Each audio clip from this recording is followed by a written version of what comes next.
بے سہارا اور یتیم بچوں کا بڑے اسکول میں پڑھنے کا خواب پورا ہو گیا۔ پاک پتن کی نجی فاؤنڈیشن نے نادار بچوں کی اعلیٰ تعلیم کا بیڑا اٹھا لیا۔ فاؤنڈیشن کے صدر سید مظہر اللہ شاہ کہتے ہیں کہ اس اسکول میں تمام بڑے اسکولوں کی سہولیات دی جا رہی ہیں۔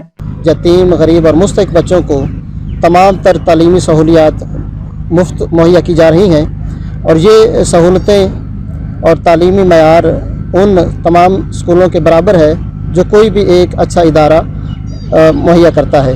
نادار بچوں کے لیے بنائے گئے اس اسکول میں بچوں کو اعلیٰ تعلیم کے ساتھ ایک وقت کا کھانا اور free pick and drop service بھی فراہم کی جا رہی ہے۔ کہ مستحق ہیں، جن کے والد صاحب سر پر موجود نہیں ہیں، ان بچوں کو وہ تعلیمی سہولیات دی جا رہی ہیں جو کہ ایک اچھا باپ، اچھا بھائی اور ایک اچھا سربراہی پرووائڈ کر سکتے ہیں۔ لے کر بھی جاتے ہیں انکل، اور بس پہ یہی چھوڑ جاتا ہے۔ یہاں بہت اچھے خوبصورت اور جھولے بھی ہیں، اور ہمیں دوپہر کا کھانا بھی یہاں ملتا ہے، جو چیز مانگتے ہیں ہمیں مل جاتی ہے۔ پسماندہ علاقے میں بسنے والے بچے جدید طرز کی تعلیم حاصل کر کے معاشرے کے کارآمد شہری بن سکیں گے۔